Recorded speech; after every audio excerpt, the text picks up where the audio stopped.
Olá pessoal, bem-vindos ao curso de ultrassonografia pulmonar na Covid-19 do Centro de Telesaúde do Hospital das Clínicas da UFMG. Neste primeiro vídeo, faremos uma breve introdução sobre o ultrassom. Nos vídeos seguintes falaremos sobre a ultrassonografia de pulmões e mais especificamente sobre o que sabemos até agora a respeito desse exame na avaliação pulmonar de pacientes com Covid-19.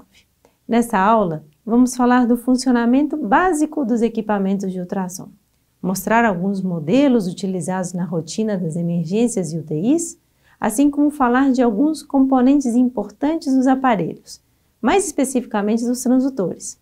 Também um pouco sobre o uso do ultrassom em si, de como ligar, ajustar o equipamento e os seus principais presets. Já nos anos 70, o ultrassom começou a ser utilizado para estudo do tórax, mais especificamente para avaliação de derrame pleural. Porém, durante muito tempo, os pulmões não foram avaliados com este método por ser um órgão preenchido por ar, sendo então mal visualizado pelo ultrassom. Nos anos 80, surgiram os primeiros relatos de uso do ultrassom para avaliação dos pulmões, na época em equinos.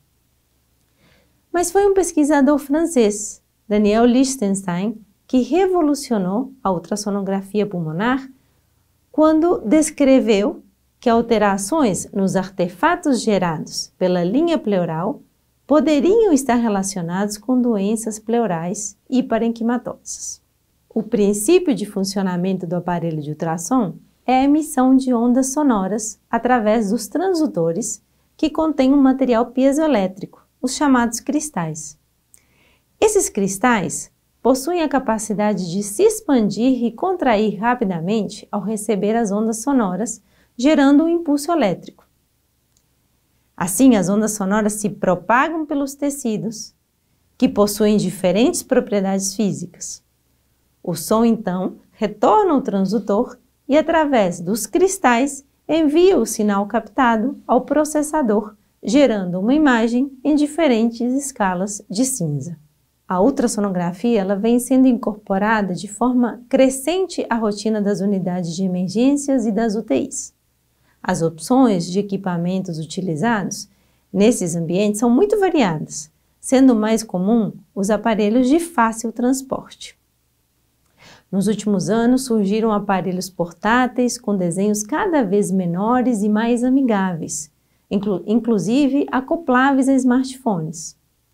Tente conhecer bem o aparelho disponível na sua unidade para se familiarizar com ele. Em geral, os fabricantes disponibilizam técnicos que auxiliam na apresentação do aparelho e orientam sobre o seu funcionamento. Nos seguintes slides, podemos ver alguns diferentes modelos de ultrassom, desde os portáteis, no formato de laptops, até os transdutores acoplados a smartphones, como foi falado previamente. Especificamente para realizar ultrassom de pulmão, qualquer um desses aparelhos pode ser utilizado. Os principais transdutores utilizados são esses três da figura. São eles o convexo ou curvilíneo, o setorial e o linear. A frequência de emissão do som varia nos diferentes transdutores, permitindo maior ou menor alcance das ondas, assim como melhor ou pior definição de estruturas superficiais e profundas. Em geral, quanto menor a frequência, maior a profundidade examinada. Nos exames com a utilização das sondas curvilíneas e lineares, convencionalmente, a marca da sonda se encontra na parte superior à esquerda da tela. Dessa forma, se você está adquirindo imagens longitudinais, transdutor orientado no sentido crânio-caudal, o marcador, que pode ser identificado por uma saliência ou mesmo uma luz na extremidade do transdutor, deve ser apontado para cima, no sentido da cabeça do paciente.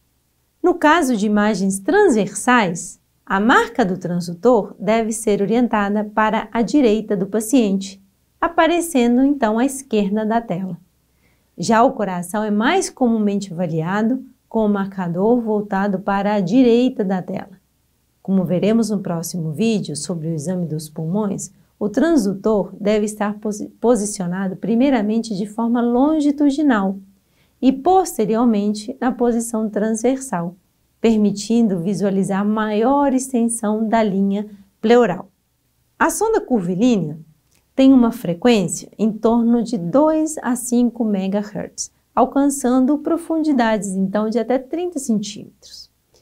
É útil para estruturas da cavidade abdominal e pélvica, assim como o pulmão e vasos profundos, como veia cava inferior e aorta. Dessa forma, é muito utilizado e recomendado por alguns autores para exame pulmonar. A sonda setorial tem uma frequência entre 1 e 5 MHz, alcançando profundidades em torno de 30 a 35 centímetros, e é muito utilizada para coração e vasos profundos. Essa sonda também é usada para exame dos pulmões. Já o probe linear tem frequência mais alta, entre 5 e 10 MHz, atingindo profundidades de até 8 a 9 centímetros, porém com melhor definição dos tecidos superficiais. Usado predominantemente para vasos, pele, tecido subcutâneo e especificamente a pleura quando necessário. Como falamos há pouco, é importante se familiarizar bem com os aparelhos de ultrassom disponíveis na sua unidade. A maioria dos aparelhos vem com ajustes pré-estabelecidos, que são os chamados presets, que contemplam a maior parte das indicações de uso do ultrassom no dia a dia.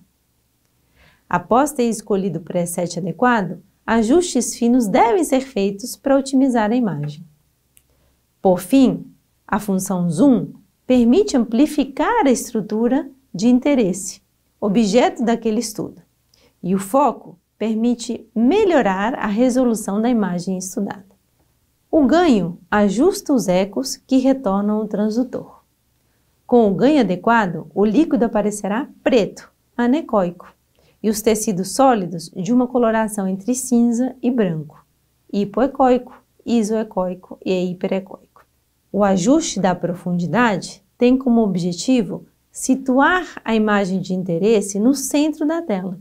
Em geral, deve-se começar o estudo com uma profundidade maior para visualizar as estruturas circundantes e depois reduzir a profundidade para centrar as imagens de maior interesse. Pessoal, então é isso. Com essa breve introdução, podemos passar para o próximo vídeo. Até lá!